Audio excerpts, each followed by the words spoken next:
Hello, my friends. I am here on your feed for an episode that is not part of the Life Shift podcast, really. But the other day I was playing around with AI, and if you follow this show, then you probably know that I play around with AI for some AI developed poems on social media, and some of the clips are made using some AI technology where it finds the clips for me just to kind of save me some time. With my new job, I'm so busy and I'm just trying to find a way that I can pour all the passion that I have for this show into the show to create more assets and things for these lovely guests that are sharing their stories so that more people will hear their stories and maybe feel less alone in their journey. But anyway, the other night I was playing around with a new AI tool. I don't know how new it is, but it is Google NotebookLM. And with it, you can upload different things. So I decided to upload my website to it, or at least just give them the link, upload the trailer on YouTube for the Life Shift podcast, give them the link to Apple Podcasts for all the lovely reviews that some of you have given me. If you haven't given me a review, I would love a review on Apple Podcasts. 5 stars, please. And so I uploaded those things, and then I uploaded the episode that I recorded about my story way back when, episode 11, with my friend Kristen, who was episode number 1. And so I uploaded all of that. And then with Notebook LM, you can do all sorts of things. You can ask questions, you can get a synopsis, you can do all this stuff, but you can also have it create a co-hosted audio, quote unquote, deep dive into the content that you're providing. So I did that. And it kind of freaked me out. And I'm going to share the 11-minute or so clip with you of these 2 AI hosts talking about the Life Shift podcast and talking about my personal journey through losing my mom and then losing my grandmother and how the Life Shift podcast came to be. So with that being said, you're going to hear a totally AI developed conversation between 2 AI hosts. And I think actually there's some really crazy and interesting value from it. And I liked hearing it because it was interesting hearing how technology kind of assessed some of the conversation that I had about my story and what other people have said about it through the reviews. So without further ado, here is a quote unquote deep dive from the AI hosts from Google Notebook LM talking about the Life Shift podcast and my personal journey. I hope you enjoy it and aren't too freaked out.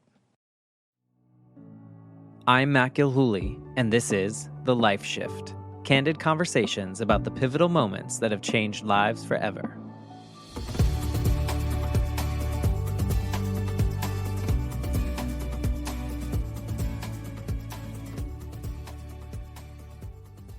Hey everyone, welcome to another deep dive. You know how much we all love digging into fascinating stories, and today we're going to be unpacking some pretty powerful stuff, the kind of stuff that makes you think differently about life. Yeah, and I think everyone listening knows that we're talking about those pivotal moments, right? Those events or experiences that completely shift your perspective, those forks in the road that lead you down a whole new path. Exactly. Yeah.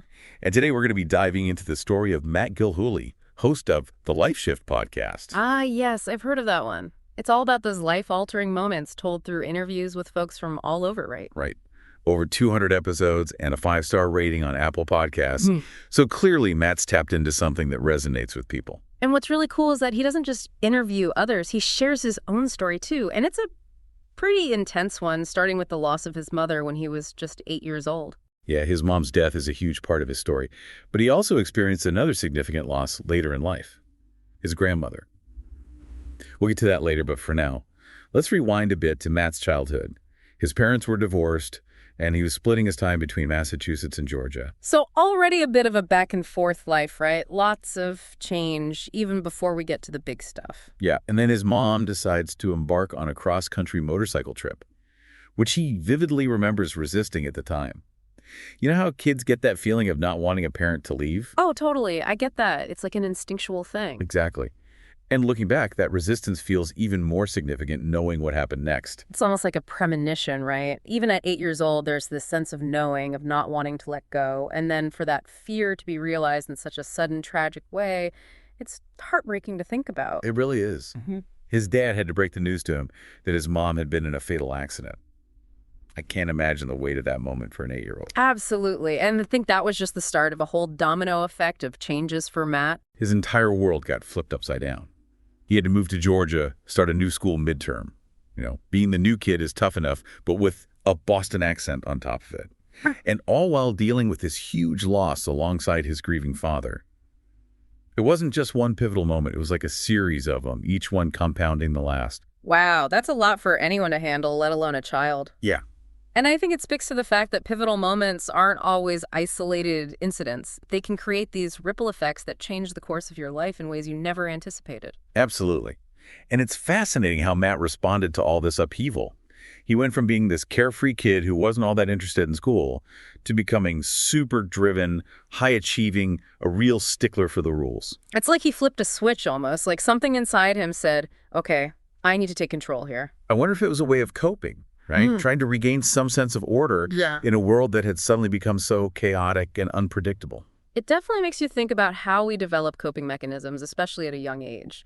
Trying to understand why we do the things we do even years later. Right. Like, was this drive for perfection a way for Matt to protect himself emotionally? To maybe even subconsciously try to prevent any further abandonment? It really makes you think. It does. And it leads us to another really important person in Matt's life, his grandmother. She really stepped up after his mom died, became this pillar of support and love for him. Yeah, their bond was so strong. And I love this story about his grandmother's obsession with Josh Groban. It might seem like a small detail, but it really illustrates the kind of warm, playful relationship they had. It does. Those little things, the poster in the bathroom, the DVR recordings, they all add up to this image of a really loving and fun relationship. Exactly. And I think it's important to remember that Matt's life wasn't all doom and gloom after his mom died. Yes, he experienced a tremendous loss. But he also had these positive connections and experiences that helped him navigate those tough times. And it's a good reminder for all of us that even in the midst of hardship, there can be joy. There can be those bright spots that remind us of the good in the world. Couldn't have said it better myself. And speaking of those bright spots, there's this amazing story about Matt and his grandmother going to a Josh Groban concert. Oh, yeah. Tell me about this one. I've heard it's a good one. So picture this. Matt's at this concert with his grandma, and he's wearing a custom-made shirt that says, "My grandmother loves Josh Groban more than she loves me." Oh my gosh, that is hilarious. I love that. They sound like they had so much fun together. It really did. Yeah. It's just a small snapshot of their relationship, but it speaks volumes about their playful dynamic. It really does. But as we know, life is full of twists and turns.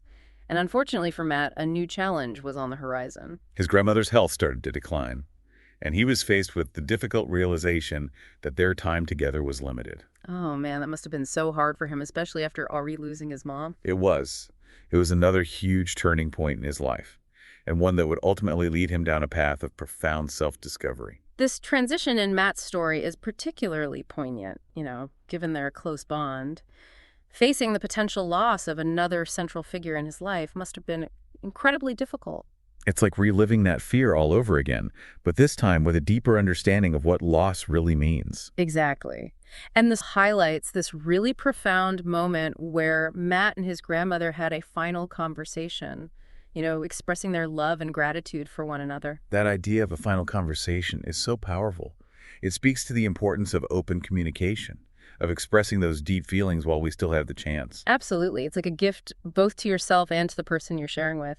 And, Matt actually believes that having this conversation allowed his grandmother to let go peacefully. Wow, that sends chills down my spine. It's like that conversation gave her a sense of closure and allowed her to transition with a sense of peace. And it's worth noting that Matt stayed by her side for her final 96 hours in hospice care. He was there to witness her peaceful passing. It's amazing how he chose to be present in those final moments, even though it must have been incredibly difficult. It speaks to the depth of their bond and the transformative power of those final moments. We often talk about pivotal moments as these big life-altering events. But sometimes the most profound moments are the quiet, intimate ones. The ones that happen behind closed doors. That's such a good point. It's not always about the grand gestures, but about those raw human connections that shape our lives. Exactly. And this is where we really see the culmination of Matt's journey with grief. Approach to his grandmother's death was so different from how he coped with his mother's passing. Right. He was only 8 years old when his mom died, so he didn't have the emotional maturity or the tools to really process that grief. Exactly. He kind of shut down and channeled his energy into achieving and striving for perfection. But with his grandmother's death, it seems like he'd learned to embrace his grief, to allow himself to feel those difficult emotions. He took time off work to grieve fully instead of just trying to push through it or distract himself.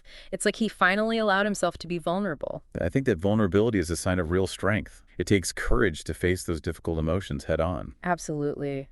And this transformation seems to have been deeply influenced by something his grandmother said.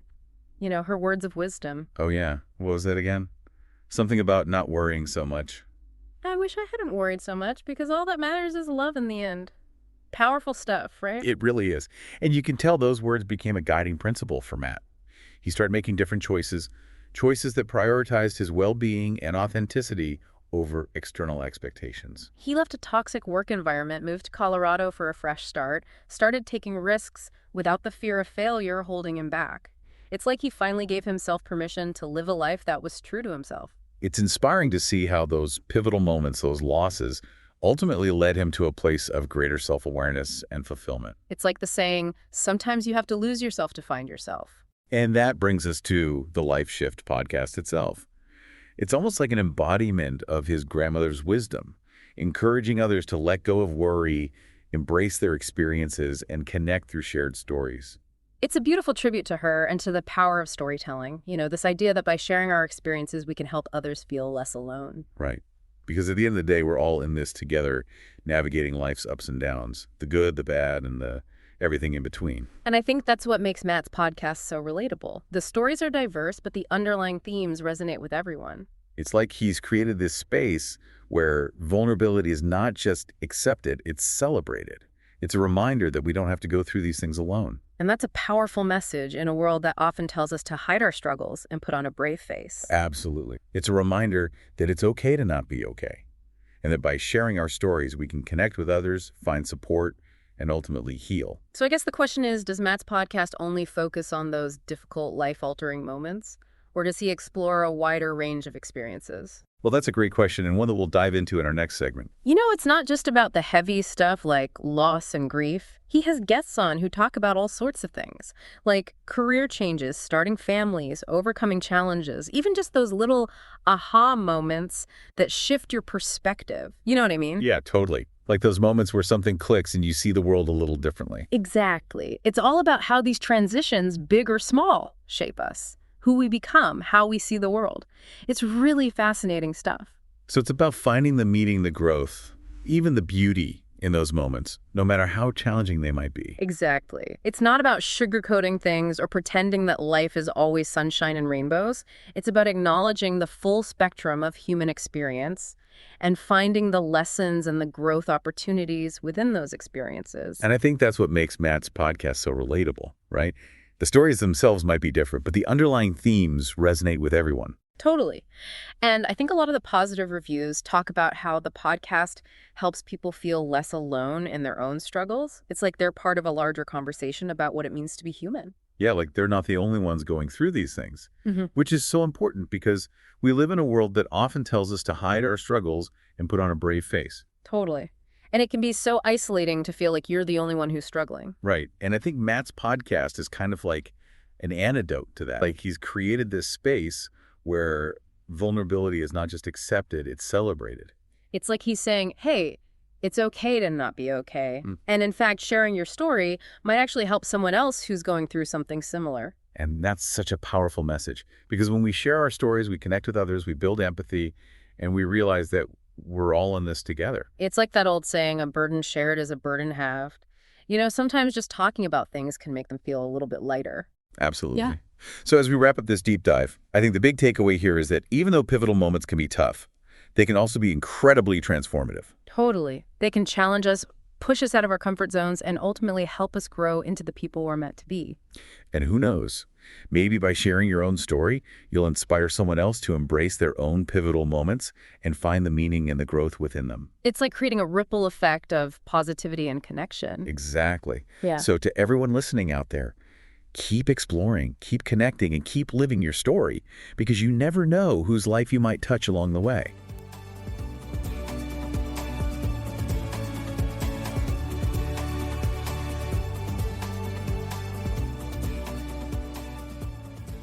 For more information, please visit www.thelifeshiftpodcast.com.